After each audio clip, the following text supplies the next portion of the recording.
Bonjour et bienvenue, pas tout à fait dans Immortal Game, même si c'est toujours votre serviteur à l'écriture, tournage, montage et autres joyeusetés. J'étais en train de travailler pour la prochaine vidéo sur Onmyoji quand je me suis rendu compte que le mois prochain, comprenez celui que vous vivez, serait février. Mois connu pour sa fraîcheur, le chant des petits oiseaux déjà tirés des frimas de l'hiver, pour sa longueur changeante selon les années, et surtout pour sa date centrale, le 14 février, la Saint-Valentin. Pour être raccord avec le calendrier, je vais donc me pencher, mais pas trop, sur ce qui fait battre les cœurs et les tambours, tourner le monde et les têtes, l'amour. Ça me dégoûte. Et ce, avec une contrainte que vous avez sans doute lue dans le titre de la vidéo, l'univers et les ships d'Onmyoji. Alors petite précision, un ship, qu'est-ce que c'est ? Un ship, du mot anglais signifiant bateau, est un terme d'argot internet pour désigner un couple dans une fiction, que ce couple soit créé par l'auteur ou les fans. On a donc des ships plus ou moins crédibles, allant du couple officiel et reconnu, comme Naruto Hinata dans Twilight Shippuden, à des choses plus fantasques, comme Spider-Man et Black Widow chez les Avengers. Pour les plus créatifs, on peut même faire se rencontrer des personnages d'univers et franchises différentes. Oh mais Elsa et Jack Frost, ils iraient tellement bien ensemble. Quoi ? Sinon, Shigo et Ichigo. Rien que les noms, tu sens y a un lien. Non, moi je crois qu'il faut que vous arrêtiez d'essayer de dire des trucs. Et puis imagine Jolly Jumper et Rainbow Dash. Le couple ultime, quoi. Ok, écartez-vous, j'ai gerbé. Bref, les chips c'est un domaine très large. Et on va y plonger tout de suite avec un top 5 de mes chips favoris dans Onmyoji. Un top, un concept vu et revu sur un sujet dont tout le monde se fout. Ça y est, je suis un vrai youtubeur. Il te manque d'être accusé de harcèlement et d'agression sur mineurs. Ah, bon ben, je serai jamais un vrai youtubeur. Numéro 5, Hiromasa et Akuro. On commence en douceur avec un ship apprécié des joueurs et qui est soutenu par des éléments de l'histoire. Pour replacer le contexte, on rencontre Akuro dans l'histoire principale au chapitre Arc et Flèche. Il s'agit d'une ancienne Shikigami de Seme, esprit renard ou louve, on ne sait pas bien, moi je dis louve. Il se trouve qu'elle est fan d'Hiromasa depuis longtemps car elle l'a vu faire preuve d'une habileté incroyable à l'arc, tout en protégeant des innocents. Lui est un Onmyoji archer qui est impressionné par la volonté, le travail et le courage de ses esprits pas si forts, une SR, qui pourtant n'hésite pas à se jeter dans la bataille pour sauver ses amis. Bref, tout part bien, ils ont été ensemble dans plusieurs batailles de la guerre de Sealand, on les a vus s'entraîner ensemble dans la série Eian Komonogatari, mais deux obstacles se dressent devant une possible relation autre qu'amicale. D'abord, les scénaristes qui s'en fichent de faire évoluer les relations entre les personnages, ça c'est dit. Ensuite, Hiromasa lui-même. Là où Akuro est une personne secrètement sensible qui travaille à se lier à d'autres personnages au fil des chapitres, Hiromasa est un bloc monolithique de bêtises. Un vrai personnage de shonen, absolument pas intéressé par autre chose que la baston. Même ses relations interpersonnelles sont dictées par l'envie de se battre. Il se bat avec les autres Onmyoji, avec son frère, avec son meilleur pote Kohaku, même avec sa sœur Kagura, qu'il veut pourtant protéger, cela revient à se battre contre le monde entier, dont des dieux mauvais. Comprenez que ce ship est très beau, mais pour qu'il fonctionne, il va falloir offrir un cerveau à Hiromasa. Force à toi Akuro, car nous, on t'aime. Numéro 4. Susanoo et Enmuzubi.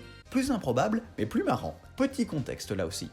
Susanoo est un dieu de Takagamehara et de l'ancienne époque. Fils de Izanagi, le dieu créateur. Il est d'abord dieu général, puis dieu exécuteur. Sa spécialité, c'est pas la tendresse, mais plutôt la foudre.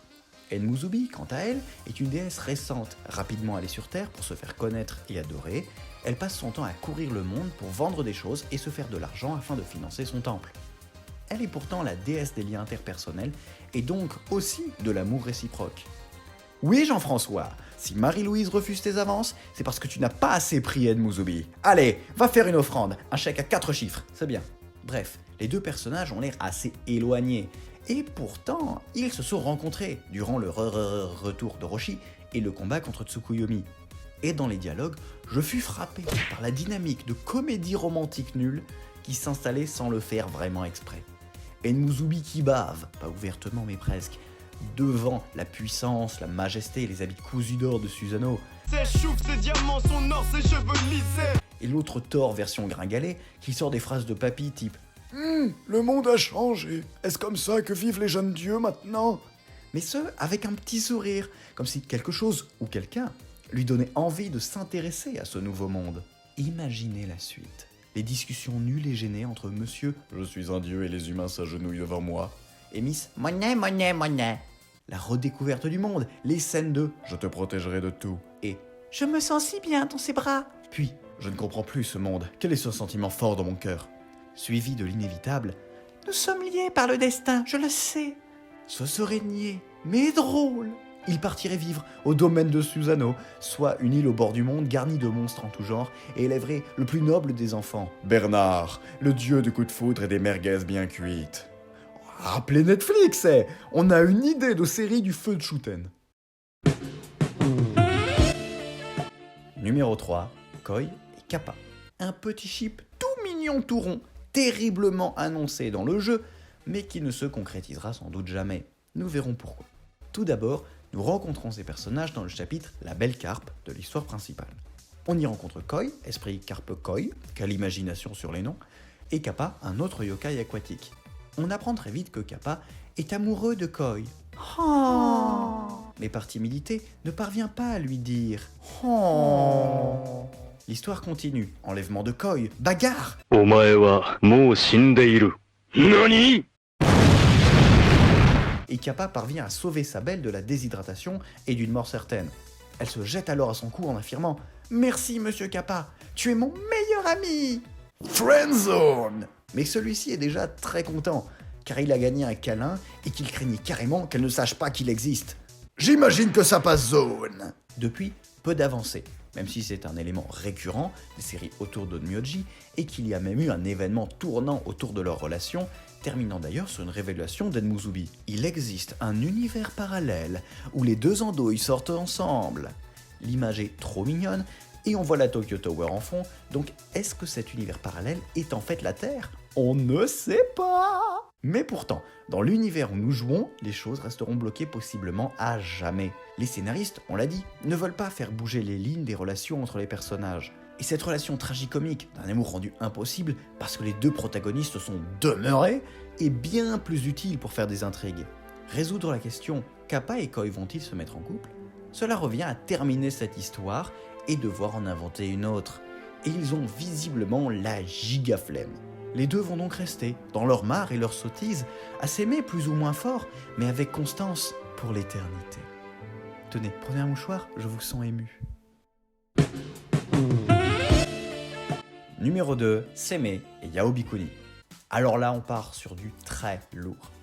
Parce qu'entre les deux, il y a plus qu'un questionnement, plus que des intrigues. Il y a une question de type « Vas-y, dis-le que tu veux me pécho !»« Non, c'est toi qui veux me pécho, avoue-le !» C'est aussi des demeurés, mais des demeurés trop intelligents. Ça me rappelle bizarrement Love is War, cette affaire. Pour faire court, Seme et Yaobikuni se rencontrent dans le chapitre « L'oracle de la futée du phénix », l'histoire principale. Yaobikuni demande à Seme de la tuer parce qu'elle est immortelle. Bizarre. Mais il refuse, parce que c'est pas bien de tuer les gens, parce que après ils sont morts. il s'allie pour vaincre Orochi, mais Yaobikuni trahit Seme parce qu'Orochi lui a promis de la tuer. Mais en fait, Orochi trahit Yaobikuni en refusant de la tuer, donc Yaobikuni retourne s'allier avec Seme et les autres pour battre Orochi 2 ou 3 fois, cela dépend des réalités explorées. Vous avez suivi ? J'ai pas compris. Qu'est-ce qu'il arrive? Depuis, Yaobikuni vit chez Seme, qui a décidément une très grande maison, et l'aide dans un peu tous les conflits qui menacent Ayako. Elle semble avoir repris goût à la vie, et Seme lui demande souvent un coup de main question divination. Ai-je besoin d'expliquer en quoi ce chip fut très longtemps mon préféré ? Oui, fais-le s'il te plaît. C'est bon, dans tous les cas, j'allais le faire. Les deux se parlent comme des collègues de bureau, alors qu'ils dorment à 2 mètres l'un de l'autre, juste séparés par une paroi de maison japonaise en papier. Ça cache quelque chose. Ils sont tout le temps ensemble, sauf pour les missions de type sauver le monde. Et encore, Seme donne à Yaobikuni des amulettes pour continuer à communiquer.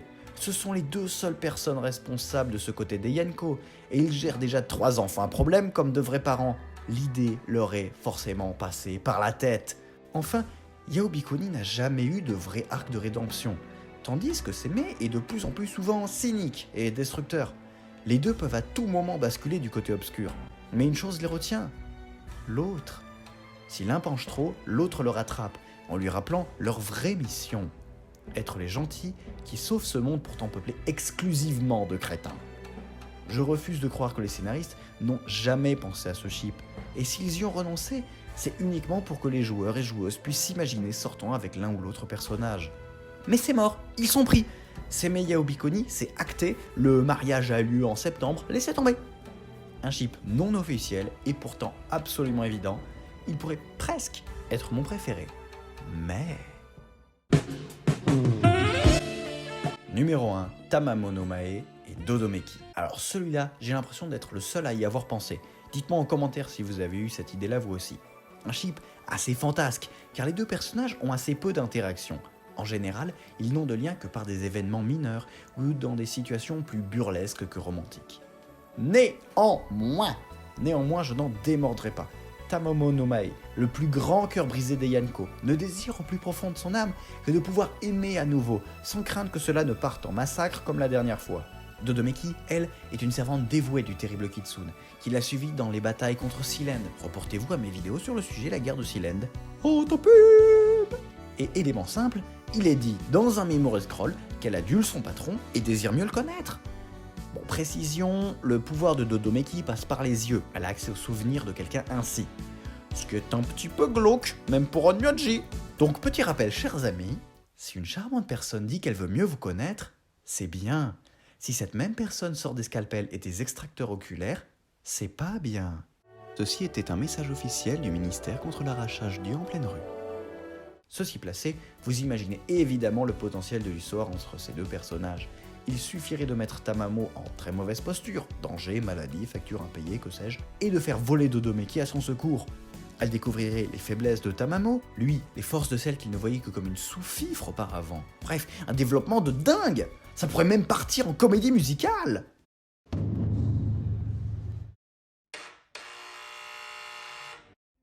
Ouais, c'est qui là? Shuten, c'est Tamamo, ouvre.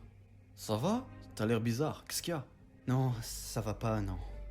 Ouais, bah dis-moi, qu'est-ce qu'il y a? Shuten, assieds-toi, faut que je te parle. Alors s'il te plaît, arrête de boire. Je le sens, je le sais, mon cerveau ne tourne plus rond ni carré. Eh, tranquille mon gars, t'es le boss de tous les renards. Les yokai aux yeux hagards, les onmyoji tu les hagards. Même ton esprit est cerclé de fer, ton feu d'enfer, faut pas t'en faire Tama. Même moi j'aurais du mal à te faire du mal. Mais c'est pas le sujet là. J'ai été frappé en plein cœur. Quoi? Que je relis ces messages tous les quarts d'heure. Mais non. J'ai embarqué un extincteur. Je brûle de voir ces beaux yeux violets. Violets? Dodomeki, la chef de tes serviteurs? Il ne les sert pas améliorés. D'abord engagée pour les Minamoto espionnés. Maintenant grade 5, elle a chopé de l'XP. Support malus, elle a des dégâts et un contrôle de foule qui me chamboule. Seigneur Yokai, venez vite, Orochi est de retour, le monde est en danger. Mais ferme ta gueule, toi! Et quand tu pars faire la porte derrière toi, on est occupé ici, tu le vois pas. Viens pas parler de fin du monde, on a des sujets sérieux. Demande aux Minamoto d'aller enfin sauver leur chez eux. Ok. Oula, je suis peut-être parti loin. Mais c'est ça aussi les ships, littéralement des bateaux, pour voguer sur l'océan de l'amour, affronter les tempêtes de la vie et découvrir de nouvelles terres et histoires sur lesquelles personne n'avait encore osé s'aventurer. Un bateau pour le lointain, pour l'inconnu, mais surtout pour l'avenir. Alors embarquez. C'est beau sa mère, ça me dégoûte. Allez, la croisière s'arrête ici pour aujourd'hui, tout le monde descend, s'abonne et met la cloche. Ah, vous le saviez, je travaille à devenir un vrai youtubeur. Dites-moi aussi quels sont vos ships favoris dans le Onmyoji, et même ailleurs en fait. Je vous lirai tous, ce qui n'est pas si dur. Il y a en moyenne 2 commentaires sous mes vidéos, ça ne sera pas une trop grosse lecture. Sur ce, bonne continuation, et au plaisir de vous revoir quelque part dans cet univers.